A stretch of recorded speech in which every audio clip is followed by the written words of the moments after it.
The Georgia governor finally blinks. He's calling for a ballot audit after shocking video evidence of voter fraud emerges. In this video, we're going to take a look at the explosive testimony yesterday's hearings in Georgia, how shocking video revelations have caused the governor to call for a full audit of signature verification among mail-in ballots, and how the calling of a special session of Georgia's legislature is key to a massive Republican victory in January. You are not going to want to miss this. Welcome, everyone. Dr. Steve here with you, ready to bring you our latest episode celebrating the inevitable collapse of left-wing globalism and the unstoppable rise of a new conservative age. So if you haven't already done so, you know what to do. Make sure to smack that bell and subscribe button. We'd love to have you as a regular part of this channel, where each and every day we focus on optimism and encouragement in the midst of all the defeatist fake news nonsense spewed out by the mainstream media. Before we begin, we've all experienced blackouts, particularly at night. You know, that bizarre, that horrible feeling when the power grid goes out and our homes go completely dark. I'm preparing for our next blackout with a wonderful device called the Light Bug. The Light Bug is a portable, solar-powered, ultra-bright floodlight with 3 lighting modes. Because it's solar-powered, you'll never, ever have to worry about wires or batteries, and it comes with a battery indicator so you know how much charge is left. It's perfect to light up your fishing, your hiking, your camping trips, because it's just so lightweight and portable. And as part of their extended Black Friday special, if you click on that link below, you're going to get 30% off. So what could be better? Make sure to click on that link below today, or head on over to lightbug.com and get your emergency backup light today. All right, let's dive right in here. It's on, gang. It's happening.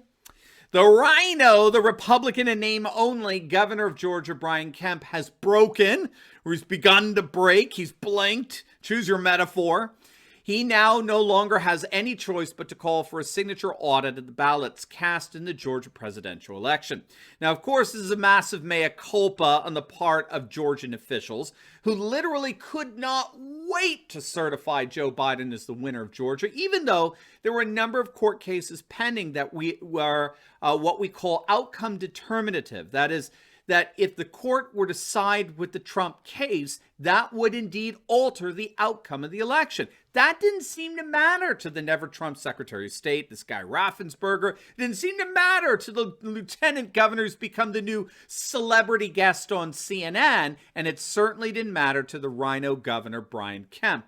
They went ahead and certified the vote, even though there were radically significant issues of alleged voter fraud still pending in the courts. Well, you know, there's a reason why you should not act hastily, especially in public, because it can easily come back to bite you. And boy, were Georgia election officials bitten big time. Now, I don't know how many of you saw the video that was played at the Georgia Senate Judiciary Subcommittee hearing yesterday.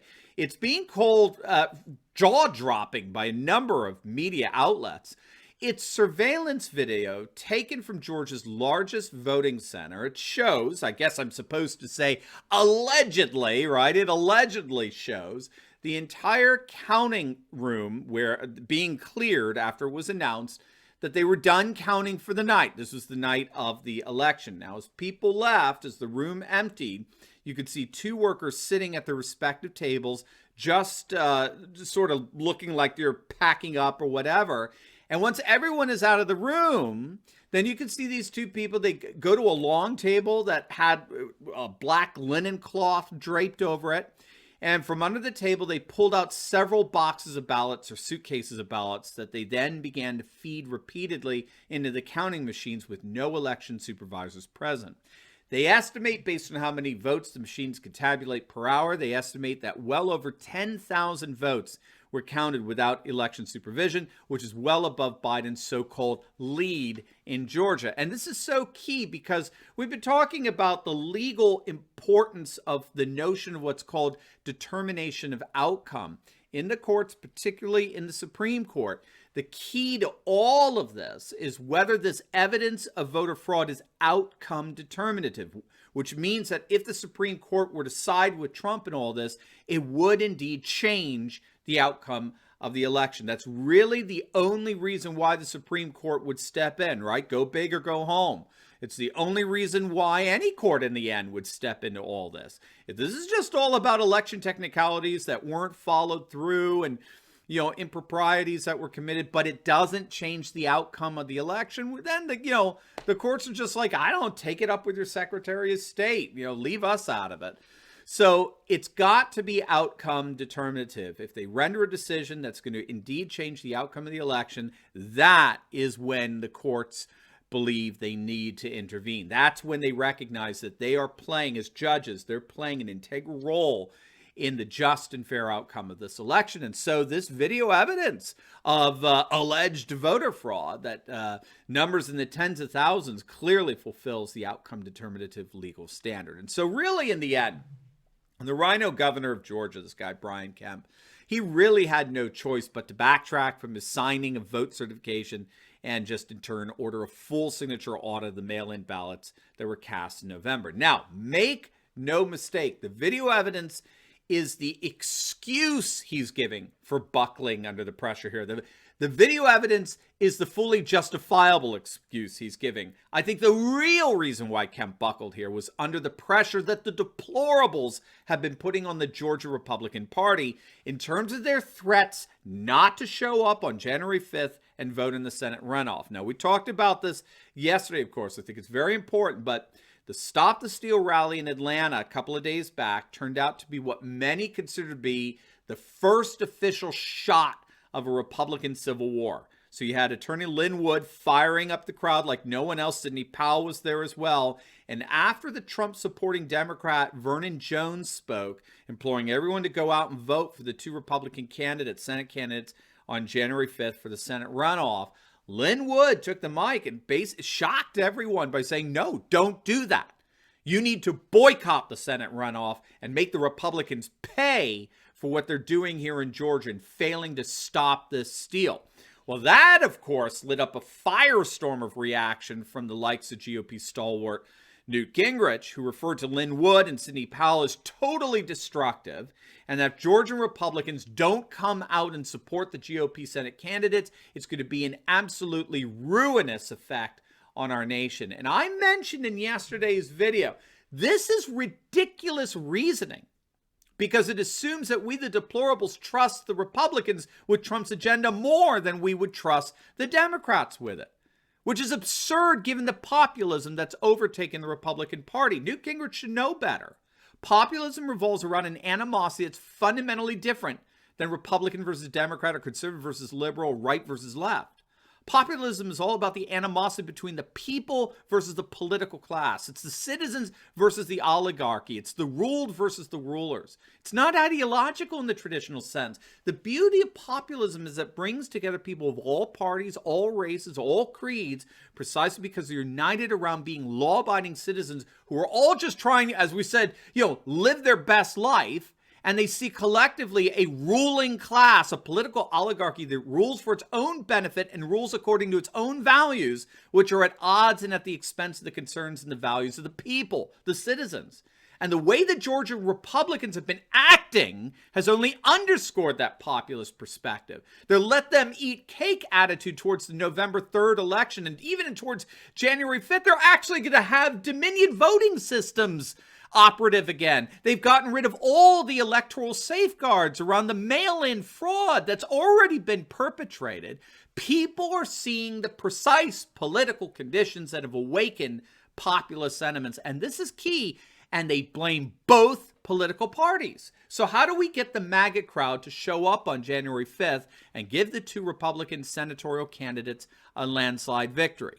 Well, before we answer that, I've got a free gift for you. Make sure to click on that link below and download your own fake news antidote. It's a compilation of about 20 sites I go to for my news each and every day, all conservative, all celebrating Trump, nationalist populism.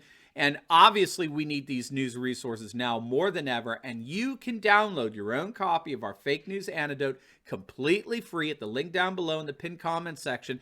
And you'll have a ready list of your go-to sites that you'll definitely enjoy. It's going to inspire throughout this whole crazy electoral process. It's yours absolutely free by clicking on the link below. It is my gift to you. So the way to get the MAGA crowd to show up on January 5th isn't to shame them. It's not to try to scare them. It's to cooperate with them. Populists want their concerns acted upon by their leaders. It's actually that simple. And I think either Senate Majority Leader Mitch McConnell may have intervened behind the scenes, reaching out to Brian Kemp. It may have been Kemp's advisors or fellow Georgia Republicans, whoever it was. They seem to convince him that the only way this is going to resolve itself is if it looks like you are doing everything you possibly can to quell the concerns of the deplorables and openly demonstrate that any violations to the integrity of this election are dealt with to the fullest extent of the law. That's really all they want, right? You can't sit perched in your governor's mansion seemingly indifferent, even hostile to those concerns, and then expect the MAGA crowd to come out and vote on January 5th. Now, I think this is just the beginning, the auditing of the vote. What Kemp must do is he must call a special session of the Georgia legislature and rectify the abdication of electoral safeguards by the Secretary of State. That is the final piece in this puzzle. If you want the MAGA crowd to come out en masse and vote for Loeffler and Perdue on January 5th, you're going to have to call a special session of the Georgia legislature and pass legislation signed by the governor to change the procedures that resulted in the theft of the general election. They've got to get rid of the Dominion voting systems. Its integrity has been irredeemably compromised in the eyes of the vast majority of the Republican constituencies. The legislature has to act to supersede the consent decree that the Secretary of State signed that basically destroys the chain of custody for mail-in ballots, such as the watering down of signature verification, the watering down of needing to match one's birth date and address. And vote inspectors cannot allow the ballots to be separated from the envelopes they come in. There's been a horrific frustration from the November 3rd election. I think obviously it was an intended one that has impeded the capacity to verify the chain of custody of the mail-in ballots in Georgia and throughout the various swing states in contention. So there are obviously a number of safeguards that have to be implemented before the Senate runoff takes place, and only a special session of the Georgia legislature can do that. So if you are in Georgia, make sure you contact your representatives, contact your governor, and demand that they call a special session and get this done. And you will see not only Georgia flip to Trump after all the fraud has been exposed, but you'll see a landslide victory for 2 Republican senators in January. The tide is turning. Let's make this happen. Now, before you go, make sure to like this video, comment down below, and subscribe to my channel. And you will definitely want to check out my latest video I just posted on how liberals are absolutely devastated after suffering crushing defeats across America. You're not going to want to miss it, so make sure to click on the link, and I will see you over there. God bless.